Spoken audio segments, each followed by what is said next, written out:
Hello friends. Shashi Agrawal channel के अंदर मैं आप सबका अभिनंदन करती हूँ। आज का जो हमारा सब्जेक्ट है सार्वजनिक वित्त, जिसको इंग्लिश के अंदर हम कहते हैं पब्लिक फाइनेंस, और जिसके अंदर हम लोग देखेंगे सार्वजनिक ऋण। इसके अंदर हम करेंगे इसका मतलब क्या है, सार्वजनिक ऋण और निजी ऋण के अंदर अंतर क्या होता है, और सार्वजनिक ऋण का महत्व क्या है, और सार्वजनिक ऋण के स्रोत क्या है। उसी तरह जितनी भी सार्वजनिक वित्त के ऊपर वीडियोज हैं वो मेरे दूसरे चैनल शशि अग्रवाल इकोनॉमिक्स तथा लॉ क्लासेस के अंदर डली हुई हैं। इस चैनल के अंदर सार्वजनिक वित्त की कुछ इंपॉर्टेंट वीडियोस डलेंगी। बाकी आप लोग मेरे Shashi Agrawal economics and law classes को सब्सक्राइब कर सकते हो अगर आप सार्वजनिक वित्त का पूरा जो सिलेबस है स्टडी करना चाहते हो। तो ये मेरी ऐप है जिसको आप गूगल प्ले स्टोर से डाउनलोड कर सकते हो। ये जो ऐप है commerce, economics and management students को काफी सारा फ्री स्टडी मटेरियल और काफी सारे फ्री मॉक टेस्ट प्रोवाइड करती है, और उसी तरह काफी सारे स्ट्रक्चर कोर्स भी यहाँ पे उपलब्ध हैं। तो पब्लिक फाइनेंस का इंग्लिश और हिंदी दोनों के अंदर यहाँ पे कोर्स उपलब्ध है। तो सबसे पहले हम देखते हैं पब्लिक डेट का मतलब क्या है, सार्वजनिक ऋण का मतलब क्या है।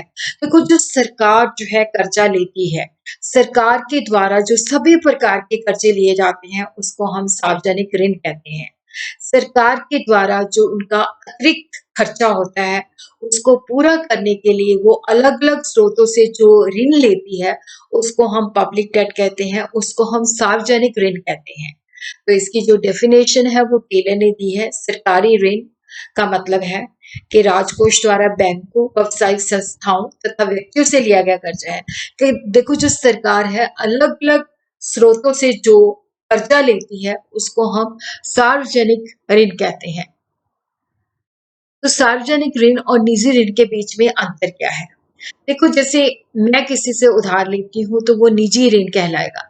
जो व्यक्ति किसी से लोन लेता है तो उसको निजी ऋण कहते हैं, और जो सरकार लोन लेती है, कर्जा लेती है, उसको सार्वजनिक ऋण कहा जाता है। तो इनके बीच में कुछ समानताएं हैं और कुछ अंतर भी है। देखो, यहाँ पे क्या होता है कि जब निजी कर्जा लिया, जैसे एक व्यक्ति दूसरे व्यक्ति से कर्जा लेता है तो इसका मतलब होता है हम दूसरे की बचत का उपयोग करते हैं। तो दोनों केसों के अंदर, चाहे वो निजी ऋण है चाहे वो सार्वजनिक ऋण है, उसके अंदर क्या होता है हम किसी और की बचत का उपयोग करते हैं। तो यहाँ पे होता है कि साधनों को एक उपयोग से दूसरे उपयोग में ट्रांसफर कर दिया जाता है। और देखो, चाहे वो निजी ऋण हो चाहे वो सार्वजनिक ऋण हो, उसको कुछ समय के बाद चुकाना होता है और दोनों के ऊपर ही क्या होता है, ब्याज देना पड़ता है। तो इनके अंदर जो डिफरेंस है, देखो यहाँ पे निजी ऋण के अंदर क्या होता है कि जो व्यक्ति उधार लेता है उसकी क्षमता जो होती है सीमित होती है, लेकिन सरकार की जो है असीमित क्षमता होती है। और निजी ऋण के अंदर जो उसका उद्देश्य भी होता है वो भी सीमित होता है, लेकिन जो सरकार कर्जा लेती है वो राष्ट्र के कल्याण के लिए, उसके विकास के लिए लेती है। तो यहाँ पे जो निजी ऋण होता है ये शॉर्ट पीरियड के लिए, बहुत थोड़ी अवधि के लिए मिलता है, लेकिन जो सार्वजनिक ऋण होता है ये लंबे समय के लिए मिलता है। तो ऋण का बोझ जो है उस व्यक्ति पर पड़ता है जिसने कर्जा लिया होता है। अगर मैंने कर्जा लिया है तो मुझे ही उसको चुकाना पड़ेगा, मेरे पे ही बोझ पड़ेगा। लेकिन यहाँ पे सार्वजनिक ऋण का जो होता है जनता पे इसका दबाव पड़ता है, पूरे मतलब राष्ट्र के अंदर जो लोग होते हैं उनके ऊपर जो है इसका बोझ पड़ता है। तो यहाँ पे निजी ऋण के अंदर क्या होता है कि अगर हमने किसी से लोन लेना है और वो लोन हमें नहीं देना चाहते तो हम किसी के ऊपर दबाव नहीं डाल सकते।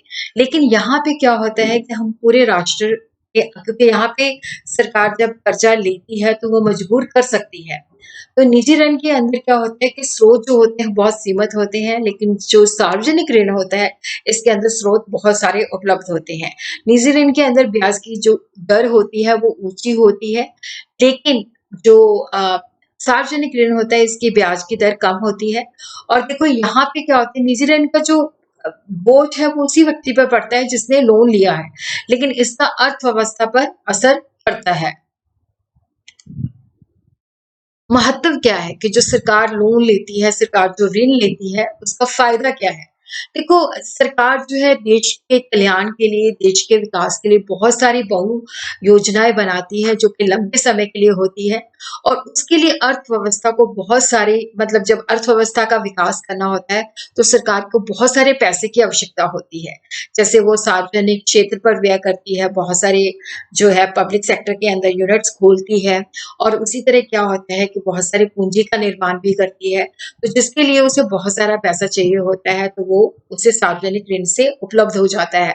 तो सरकार के आर्थिक विकास के लिए जो काम होते हैं उसके लिए उसको मदद मिलती है। उसी तरह ही गरीबी के दुष्चक्र को तोड़ना। देखो जो अल्पविकसित देश होते हैं वहां पे जो पूंजी का निर्माण होता है कम होता है क्योंकि बचत की दर बहुत कम होती है, चूंकि आय कम होती है इसलिए उत्पादकता भी कम होती है। उत्पादकता कम है क्योंकि पूंजी निर्माण कम है। तो गरीबी के दुष्चक्र को तोड़ने के लिए सरकार को बहुत सारे निवेश करने पड़ते हैं। गरीबी गरीबी के दुष्चक्र को तोड़ने के लिए क्योंकि जो अल्पविकसित देश होते हैं वहां पे गरीबी का दुष्चक्र होता है क्योंकि अल्पविकसित देशों के अंदर पूंजी निर्माण बहुत कम होती है क्योंकि बचत की दर बहुत कम होती है। और बचत की दर इसलिए कम होती है क्योंकि लोगों की इनकम कम होती है और इनकम कम होती है क्योंकि उनकी उत्पादिता कम होती है। देखो उत्पादिता कम होता है क्योंकि पूंजी निर्माण कम है, पूंजी निर्माण कम है तो जिससे क्या होता है कि लोगों की जो सेविंग होती है वो बहुत कम होती है और जिसकी वजह से क्या होता है कि उनकी आय भी कम होती है। तो इस दुष्चक्र को तोड़ने के लिए सरकार को बहुत सारे निवेश करने पड़ते हैं, सरकार को बहुत सारी इन्वेस्टमेंट्स करने पड़ते हैं जिसके लिए उसको फंड चाहिए होता है। तो सरकार जो है सार्वजनिक ऋण की मदद से जो है गरीबी के दुष्चक्र को तोड़ने की कोशिश करती है। आर्थिक स्थिरता लाने के लिए जो सार्वजनिक ऋण है उसका भी योगदान बहुत ज़्यादा महत्वपूर्ण होता है। क्योंकि कई बार देश के अंदर क्या होता है कि लोगों के पास पैसे की सप्लाई बहुत ज़्यादा बढ़ जाती है, जिसके लिए वो चीज़ों की डिमांड करते हैं और चीज़ें उतनी उत्पन्न नहीं होती। तो कीमतों में वृद्धि हो जाती है जिससे क्या होता है कि इन्फ्लेशन हो जाती है। तो सरकार जो होती है वो चाहती है कि लोगों के पास पैसा कम हो तो वो क्या करती है कि सरकार जो है जनता से उधार लेती है तो जनता का पैसा सरकार के पास चला जाता है। तो जिससे क्या होता है कि वो अर्थव्यवस्था के अंदर स्थिरता लाने की कोशिश करती है। उसी तरह पब्लिक डेट जो है सोशल वेलफेयर के अंदर भी इसका योगदान बहुत ज्यादा है। राष्ट्र के आर्थिक विकास के लिए मानव पूंजी का विकास करना बहुत ही जरूरी होता है। इसलिए सरकार को क्या करना होता है कि जो मानव है उसको विकसित करने के लिए उसकी शिक्षा पे जो है जैसे एजुकेशनल इंस्टीट्यूशंस खोलती है, स्वास्थ्य के लिए हॉस्पिटल खोलती है और सामान्य बीमा पर बहुत ज़्यादा पैसा खर्च करती है। तो वो पैसा जो होता है सार्वजनिक ऋण से ही सरकार के पास आता है। और मंदी से भी क्या होता है कि जब देखो डिप्रेशन होता है, मंदी होता है, तो उस वक़्त कुल माँग बहुत कम होती है, उत्पादन भी कम होता है, रोज़गार भी कम होता है। तो सरकार उस वक़्त क्या करती है, निवेश करती है ताकि लोगों को काम मिल सके, उत्पादन और रोज़गार में वृद्धि हो सके और मंदी से बचाव हो सके। तो इसलिए वो सरकार जो है सार्वजनिक व्यय बढ़ाती है, तो जिसके लिए उसको बहुत सारे पैसे की आवश्यकता होती है, जो कि पब्लिक टैक्स से उसको प्राप्त होता है। और उसी तरह जो अल्पविकसित देश होते हैं वहां पे पब्लिक डेट का बहुत ही इम्पोर्टेंट रोल होता है। जनता क्या होता है कि देखो जब टैक्स लगाए जाते हैं तो जनता उसका विरोध करती है और जिसकी वजह से वो करों की चोरी भी करती है। तो सरकार जो है क्योंकि अगर वो पैसा टैक्स के माध्यम से लेती है तो लोग उसको पसंद नहीं करते, लोग उसका विरोध करते हैं। और सरकार जो होती है ऐसी अर्थव्यवस्था को विकसित करने के लिए सार्वजनिक ऋण की सहायता लेती है। और इसी तरह अस्थायी घाटे को पूरा करने के लिए भी क्या होता है कि जैसे जनता जो अगर जैसे सरकार का जो खर्चा होता है वो ज़्यादा होता है और आमदन कम होती है, अगर सरकार ज़्यादा टैक्स लगाएगी तो जनता उसका विरोध करती है। इसलिए क्या होता है कि सरकार जो है अपने टेम्परेरी अस्थायी घाटे को पूरा करने के लिए भी सार्वजनिक ऋण लेती है। उसी तरह सार्वजनिक क्षेत्र की स्थापना करती है ताकि लोगों को रोजगार मिल सके, ताकि अर्थव्यवस्था का एक बैलेंस तरीके से विकास हो सके। तो कई क्षेत्रों का राष्ट्रीयकरण भी किया जाता है और जो सिख यूनिट्स होते हैं उनको भी वो खरीदती है, उनका भी स्वामित्व वो अपने हाथ में लेती है ताकि अर्थव्यवस्था के अंदर स्थिरता बनी रहे। तो जो सार्वजनिक ऋण के स्रोत हैं जैसे आंतरिक स्रोत है, बाहरी स्रोत है, तो हम देखते हैं इंटरनल स्रोत कौन से हैं। व्यक्तियों से उधार लेना, जो देश के अंदर ही हम लोन लेते हैं जैसे कमर्शियल बैंक से लोन लेते हैं, गैर बैंकिंग वित्तीय संस्थान से लेते हैं, केंद्रीय बैंक से लोन लेते हैं। व्यक्तियों से उधार लिया जाता है देश में रहने वाली जो जनता है घाटे को पूरा करने के लिए सरकार को ऋण देती है। सरकार जो है जनता को बॉन्ड्स बेचती है, तो जनता उसको खरीदती है, तो वो पैसा सरकार के पास चला जाता है।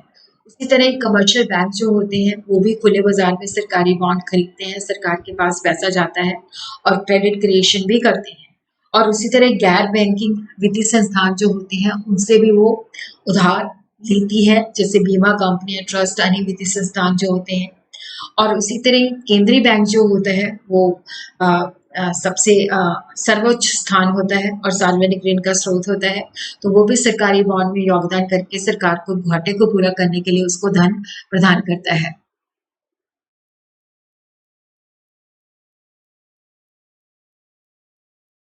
इसी तरह हम देखते हैं बाहरी जो स्रोत होते हैं, जैसे अंतर्राष्ट्रीय वित्तीय संस्थान है, आईएमएफ, अंतर्राष्ट्रीय मुद्रा कोष है, पुनर्निर्माण और विकास के लिए अंतर्राष्ट्रीय बैंक या विश्व बैंक है, एशियाई विकास बैंक है, तो विकास परियोजना के लिए अल्पकाल और लंबे समय के लिए लोन लिए जाते हैं। और दूसरे देशों के साथ जहाँ पे इनके अच्छे संबंध होते हैं, वहां से भी क्या होता है कि सरकार जो है लोन लेती है। उसी तरह सार्वजनिक ऋण का वर्गीकरण हम कर सकते हैं अवधि के अनुसार, उपयोग के अनुसार, प्रकृति के अनुसार, स्रोत के अनुसार। तो ये सारी चीजें पूरा लेक्चर जो है आप मेरे दूसरे चैनल पे देख सकते हो।